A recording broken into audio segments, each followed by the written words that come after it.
Hello friends, welcome to Krishna Tutorial Hall and Institute for Mathematics Learn Easy Methods to Solve Mathematical Problems। मैं मुकेश आज आप लोगों के लिए रेल से संबंधित सवालों का पार्ट 7 लेकर आया हूं और आज मैं कुछ ऐसे प्रश्न बताने जा रहा हूं। आपने थंबनेल में देखा होगा कि ये जो प्रश्न है उसको आप मात्र 5 सेकंड के अंदर सॉल्व कर सकते हैं। बिल्कुल ही करिए 2 शॉर्ट ट्रिक है, ये बहुत ज्यादा शॉर्ट ट्रिक्स में बताने जा रहा हूँ। तो वीडियो के अंतिम तक बने रहिए, तभी आप इस तरह के ट्रिक्स को सीख पाएंगे और समझ भी पाएंगे। क्लास शुरू करने से पहले एक बात मैं चाहता हूं, अगर आप चैनल पर नए हैं, पहली बार मेरी वीडियो को देख रहे हैं तो चैनल को सब्सक्राइब कर लीजिए और बेल आइकन को प्रेस कर दीजिए ताकि आपको मेरी रेगुलर आने वाली वीडियो का नोटिफिकेशन मिलता रहे। चलिए शुरू करते हैं आज से क्लास।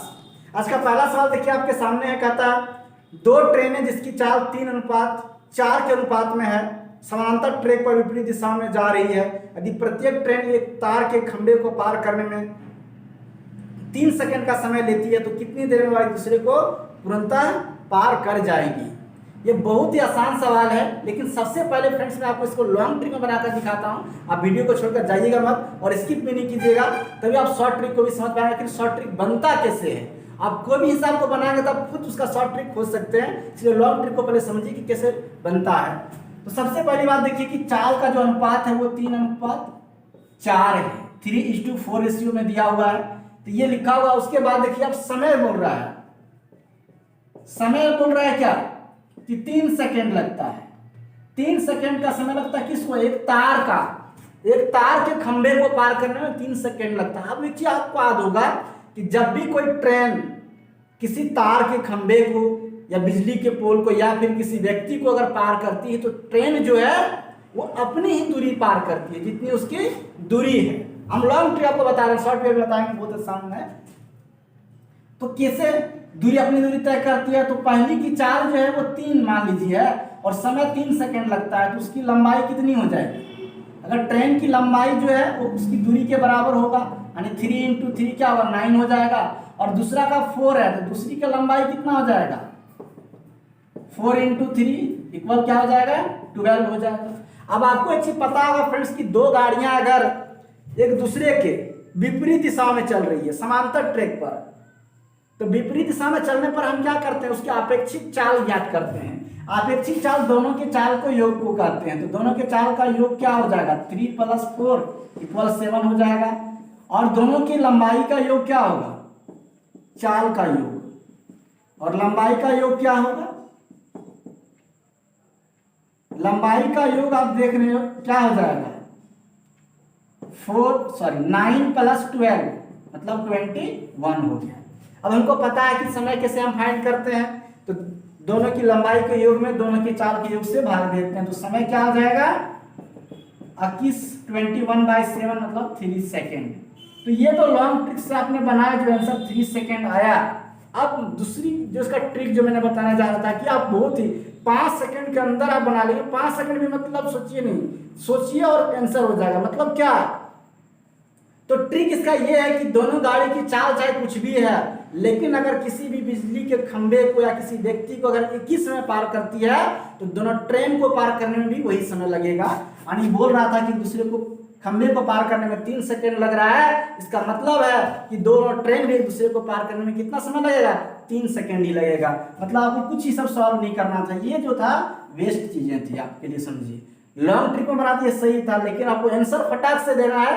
तो याद रखिए 2 गाड़ियां हैं, दोनों विपरीत दिशा में चल रही है, दोनों की चाल अलग अलग है, लेकिन अगर किसी बिजली के खंभे किसी व्यक्ति को पार करने में सेम टाइम ले रहा है, एक ही समय ले रहा है दोनों, इसका मतलब है कि दोनों एक दूसरे को पार करने में भी क्या करेगा? एक ही समय लेगा, यानी उसको एक दूसरे को पार करने में भी क्या लगेगा? 3 सेकंड का ही टाइम लगेगा। यानी आंसर जो है आपका वो ऑप्शन नंबर 4 जो है बिल्कुल सही हो जाएगा। आइए फ्रेंड्स आज से क्लास का अगला सवाल देखते हैं। देखिए फ्रेंड्स अगला सवाल जो है वो आपके सामने का था, आदि 150 मीटर लंबी एक रेलगाड़ी जो 30 मीटर प्रति सेकंड की चाल से चल रही है, किसी आदमी जो उसी दिशा में 5 मीटर प्रति सेकंड की चाल से चल रहा है पार कर जाती है, तो पार करने में लगा समय क्या होगा? इसके लिए एक बात आपको याद होगा कि जब भी समान दिशा में 2 गाड़ियां चलती है, कोई व्यक्ति चल रहा है, तो उसको आप सापेक्ष गति कहते हैं। सापेक्ष गति क्या होता है? दोनों के चाल के अंतर को सापेक्ष गति कहते हैं। दोनों विपरीत दिशा में अगर चल रही है तो दोनों के चाल के योग को हम लोग अपेक्षिक गति कहते हैं। एक ही दिशा में चल रहा है व्यक्ति भी, गाड़ी उसी दिशा में जा रही है, तो यहाँ पे आपको क्या करना पड़ेगा? सापेक्ष गति पहले फाइंड करना पड़ेगा। फिर से मैं आपको लॉन्ग में बना के दिखा रहा हूँ, फिर शॉर्ट में उसका बताऊंगा। ऐसा मत समझिएगा कि आपको सिर्फ लॉन्ग ही ट्रिक्स हम सीखने को मिलेगा। आप अगर इस चैनल का रेगुलर पढ़ने वाले विद्यार्थी हैं तो आप देखते होंगे कि मैं हमेशा मेरा पढ़ाने का यही रूल है कि पहले लॉन्ग वे बताता हूँ। अगर आप लॉन्ग सीख लेंगे तो समझिए शॉर्ट आप खुद बना सकते हैं। ट्रिक्स जो है कोई होता नहीं, जब आप लॉन्ग ट्रिक बनाना जानते हैं, जब समझते हैं बात को तो आप आसानी से उसको शॉर्ट कर सकते हैं। तो सबसे पहले देखिए गाड़ी की जो चाल है वो दी हुई है। गाड़ी की चाल क्या दी हुई है? इसकी चाल दी हुई है 30 मीटर प्रति सेकेंड और व्यक्ति की चाल की दिया हुआ है 5 मीटर प्रति सेकेंड। ये हो गया। अब गाड़ी की जो लंबाई है वो भी दिया हुआ 150 मीटर लंबी है, यानी गाड़ी की लंबाई कितनी है? गाड़ी की लंबाई जो है वो 150 मीटर है। अब ध्यान से अब समझिए, हमने क्या बताया था कि जब दोनों एक ही दिशा में चल रहा है तो उसकी कौन सी चाल बोलते हैं? उसको सापेक्ष गति कहते हैं। तो सापेक्ष गति किसे है? दोनों की चाल का अंतर। तो अंतर निकालिए चाल का। तो चाल का अंतर क्या हो जाएगा? 30 - 5 मीटर प्रति सेकेंड, यानी क्या हो गया? 25 मीटर प्रति सेकेंड हो गया। दोनों के चाल का अंतर मतलब सापेक्ष गति पता चल गया। अब जब सापेक्ष गति पता है तो हमें पता है कि जब भी कोई ट्रेन किसी व्यक्ति को किसी किसी पोल को या किसी बिजली के खंभे को पार करती है तो वह किस दूरी को तय करती है? जितनी उसकी लंबाई होती है। यहाँ लंबाई कितनी है? 150 मीटर। तो समय क्या होता है? दूरी बटे 4, तो दूरी 150 मीटर है, 150 मीटर है और उसको समय कितना, चाल कितनी है? 25। तो 25 छक्का कितना होता है? 150, यानी कितना आ गया? 6 सेकेंड। यानी आपका आंसर जो होगा वो क्या होगा? 6 सेकेंड हो जाएगा। यानी उस व्यक्ति को पार करने में 6 सेकेंड लगा। ऑप्शन नंबर जो है 2 नंबर जो है बिल्कुल सही हो जाएगा। आइए नेक्स्ट सवाल देखते हैं आज का। नेक्स्ट सवाल देखिए फ्रेंड्स, अगला सवाल है, कहता है एक रेलगाड़ी अपनी स्वयं की चाल की 7/11 चाल से चलकर किसी स्थान पर 22 घंटे में पहुंचती है। यदि रेलगाड़ी अपनी स्वयं की ही चाल से चले तो कितने समय की बचत हो जाएगी? इस प्रश्न को भी मैं लॉन्ग में पहले बताता हूं, फिर आपको शॉर्ट भी दिखाऊंगी। शॉर्ट ट्रिक से आप कैसे इसको सॉल्व करेंगे। सबसे पहली बात, उसकी स्वयं की चाल क्या हमको पता नहीं है। लॉन्ग में जब बनाएंगे तब आपको मानना पड़ेगा कि चाल कितनी है। अब मान लीजिए उसकी चाल x है, हमको चाल नहीं पता है तो चाल हमने क्या मान लिया? x kilometre per hour. अब नई चाल क्या हो जाएगी? जिस चाल से वो चल रही है 7/11x kilometre per hour. 7/11x होगा नई चाल। तो कह रहा है प्रश्न में कि रेलगाड़ी अपने स्वयं की चाल की 7/11 चाल से चले तो वह स्थान पर कितने देर पहुंच जाती है? 22 घंटे पहुंच जाती है। तो दूरी क्या होगा? अगर खुद की चाल से वह चलती तो दूरी कितना तय करती? खुद की चाल से चलती बता रहा है, यहाँ पे समय पूछा जा रहा है। दूरी निकालेंगे पहले हम। इस चाल से चलेगा 22 घंटे में कितना दूरी तय करेगा? दूरी पहले निकालिए। चाल है उसकी 7/11x और उसको लगता है 22 घंटा, तो दूरी कितना होगा? 7/11 गुना 22, तो 11 दूनी, इसके साथ x भी है। चाल जो है इसकी है 7/11x और समय लगता है 22 घंटा लग रहा है। तो इससे दूरी फाइंड होगा 11 दूनी 22, यानी कितना? 7 दूनी 14x। ये दूरी हुआ। अब उसको कितना समय लगता है? स्वयं की चाल से कितने समय की बचत होता है? तो उसको इस जिस प्रोसेस से हम बना रहे हैं इस प्रोसेस से आपको ये निकालना होगा कि अगर वह खुद की चाल से चलती तो कितना समय में वो वहां पहुंच जाता है ना। तो उसकी चाल है x किलोमीटर। अगर इस चाल से चलती है तो वह दूरी तय कितना कर रहा है? 14x kilometre. 14x किलोमीटर दूरी तय कर रहा है, चाल है x किलोमीटर, तो उसको समय कितना लगता है? अगर वह खुद की चाल से चलता जो उसकी चाल थी तो उसको समय लगता है 14x/x, x कट गया, यानी कितना? 14 घंटा लगता है। तो कितना समय की बचत हो रही है? तो बचत है समय का बचत कितना? 22 घंटा उसको लग रहा था, और अगर खुद की चाल से चलता तो कितना लग रहा था? 14 घंटा लग रहा था। तो कितना हो जाता? 8 घंटा। यानी उसको कितने घंटे की बचत होता है? 8 घंटे की बचत होता है उसको, अगर वह खुद की चाल से चले तब। अब इसको शॉर्ट में कैसे बनाएंगे, कुछ नहीं करना। शॉर्ट ट्रिक में आपको बनाने के लिए सबसे पहले आपको ये फाइंड करना है कि वह खुद की चाल से चले तो कितना देर में पहुंच जाएगा। तो कितना देर में पहुंच जाएगा, तो कुछ नहीं करना है, जितना चाल दिया हो, चाल का जितना बोल रहा है गुना, उसको समय से गुना कर दीजिए। तो कितना होगा, 11 दूनी 22 यानी 7 दूनी 14 घंटा। यानी वह खुद की चाल से चलता है तो कितना लगता है उसको, 14 घंटा लगता है। बचत पूछ रहा है तो बचत कितना हो गया, अगर 7 रुपये 11 चाल से चलता तो 22 घंटा, जैसे खुद की चाल से चलता है तो 14 घंटा लग रहा था, तो कितना हो गया 8 घंटे की उसकी बचत होगी। तो ये शॉर्ट ट्रिक है जो आप आसानी से बना सकते हैं। सिर्फ ये क्या ध्यान रखिएगा कि किसी भी चाल कितना गुना वह चल रहा है, 7 में 11 गुना चल रहा था अपनी चाल से, फिर कितना समय लगा, उसको गुना करके आप क्या फाइंड कर सकते हैं वहां से कि वह गाड़ी खुद की चाल से अगर चलती तो वह कितना देर में वहां पहुंच जाती। ये पता चल गया कि 14 घंटे वहां पर वो पहुंच जाती।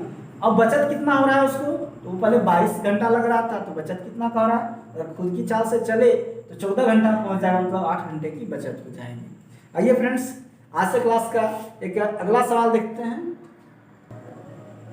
अगला सवाल जो है फ्रेंड्स, बहुत ही सवाल आपको देखने में बड़ा लगेगा, लेकिन मैं इसके लिए इतना अच्छा ट्रिक्स में आपको बताऊंगा कि आप बहुत इजीली आप इसको सॉल्व कर सकते हैं। कुछ नहीं, एक लाइन लिखिए, आपको आंसर फाइंड हो जाएगा। तो सवाल देखिए पहले क्या है आपके सामने, सवाल आपके सामने देखिए, बताइए गाड़ी प्लेटफॉर्म को 36 सेकंड में तथा प्लेटफॉर्म पर खड़े एक व्यक्ति को 20 सेकंड में पार कर जाती है। यदि गाड़ी की गति 54 किलोमीटर प्रति घंटा है तो प्लेटफॉर्म की लंबाई कितनी है। तो इसको देखिएगा कि आप कैसे बनाएंगे इसको, और कितना इजी आप इसको बना सकते हैं। मैं इसके लिए कोई लॉन्ग ट्रिक आपको बताने नहीं जा रहा हूँ, शॉर्ट में बताने जा रहा हूँ। थोड़ा सा आपको समझना है यहाँ पे कि जो प्लेटफॉर्म को पार करती है तो उसे कितना देर में पार करती है, 36 सेकेंड में, और प्लेटफॉर्म जो व्यक्ति खड़ा है उसको पार करती है 20 सेकेंड में। तो आप सबसे पहले देखिए सेकेंड में समय दिया हुआ है, इसका मतलब चाल जो है वो मीटर प्रति सेकेंड में होना चाहिए। अभी जो गाड़ी की स्पीड दी हुई है, जो चाल दी हुई है वो है 54 किलोमीटर प्रति आवर है। इसको सबसे पहले आप क्या कीजिए, मीटर प्रति सेकेंड बदलिए, तो 18 × 54 यानी कितना होगा, 5 या 15 मीटर प्रति सेकेंड हो गया। अब कुछ नहीं करना है, प्लेटफॉर्म को पार करने में 36 सेकेंड और उस पर खड़े व्यक्ति को पार करने में 20 सेकेंड का समय लगता है। तो प्लेटफॉर्म की लंबाई क्या होगी, तो लंबाई क्या होगी, दोनों के समय के अंतर को चाल से गुना कर दीजिए, तो कितना होगा 16 × 15।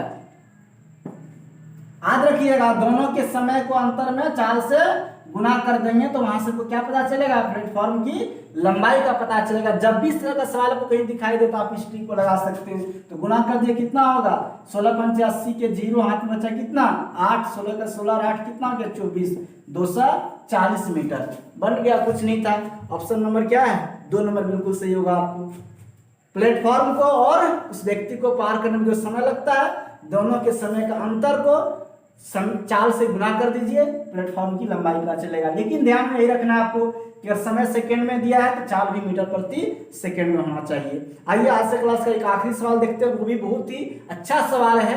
अगर आप उसको वीडियो के अंतिम तक बने रहे तो आपको और पता चलेगा कि इस तरह के सवाल को, ऐसे थोड़ा अगर हटके सवाल जो रहता है उसको आप इस तरह से एक लाइन में कैसे सॉल्व करते हैं। आइए उसको भी देखते हैं। अगला सवाल क्या है, अगला सवाल देखिए आपके सामने है, कहता है 130 मीटर लंबी रेलगाड़ी एक पुल को 90 किलोमीटर प्रति घंटा की गति से चलते हुए 21 सेकेंड में 21 सेकेंड में पार करती है, तो पुल की लंबाई होगी। ये तो और भी आसान सवाल है, कितना आसान है उसको देखिएगा दोस्तों। इस तरह का सॉल्यूशन अगर आप लिखना चाहते हैं वीडियो को पॉज करके लिख लीजिएगा, क्योंकि लिखने के लिए समय अगर देंगे तो हो सकता है कि आपके लिए वीडियो बहुत लंबा बन जाए। अगला सवाल क्या आप देख रहे हैं, कहता है 130 मीटर लंबी रेलगाड़ी एक पुल को 90 किलोमीटर प्रति घंटा की गति से चलते 21 सेकेंड में पार कर जाती है। यहाँ में आपको कुछ नहीं करना है, चाल कितना दिया हुआ 90 किलोमीटर प्रति घंटा और समय दिया हुआ आपको बोल रहा है कि 21 सेकेंड। तो सबसे पहली बात, जब समय जो है सेकेंड में है तो चाल को भी आपको क्या करना है, मीटर प्रति सेकेंड में लाना है। तो 90 × 5/18 कर दीजिए, तो 18 × 5 90 हो गया।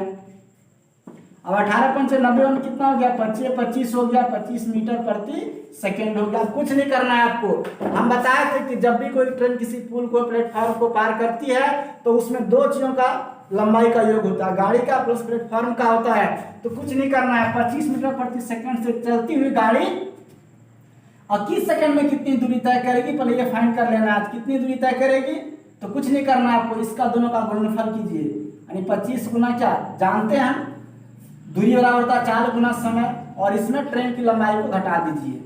ट्रेन की लंबाई कितनी है, 130 है, तब गुना किए 25 से कम 25 के 5 हाथ से 2, 25 दूनी 50 और 2 कितना हो गया 52 माइनस 130 कीजिए, तो कितना हो गया 5, 12 में 3 गया 9 और 4 में गया 3, 395 मीटर। यानी हमसे क्या पूछा जा रहा था कि पुल की लंबाई कितनी है, तो पुल की लंबाई कितनी है 395 मीटर है। तो ये है आसान सा ट्रिक, कुछ नहीं करना था आपको, सिर्फ 4 गुना समय करके दोनों की लंबाई का योग फाइंड करना था और उसमें एक का माइनस कर देना था, जो मैंने माइनस करके निकाल दिया। प्लेटफॉर्म की लंबाई कितनी है 395 मीटर है। ऑप्शन नंबर 2 जो है बिल्कुल सही है। तो चलिए फ्रेंड्स, आज से क्लास हम यही खत्म करते हैं, मिलते हैं फिर नेक्स्ट क्लास में रेल से संबंधित कुछ और सवालों को लेकर। आपको मेरा क्लास कैसा लगा कमेंट करके जरूर बताइएगा। और दोस्तों, अगर आप इस वीडियो को हमारे पेज पर देख रहे हैं, फेसबुक पेज पर, तो पेज को लाइक करना और फॉलो करना मत भूलिएगा। और यदि आप यूट्यूब पर देख रहे हैं और नए हैं तो चैनल को सब्सक्राइब करके बेल आइकन प्रेस कर दीजिएगा, ताकि आपको और भी क्लासेस की वीडियो का नोटिफिकेशन हमेशा मिलता रहे। तो चलिए फ्रेंड्स, मिलते हैं फिर नेक्स्ट क्लास में, तब तक के लिए आप सबको थैंक यू।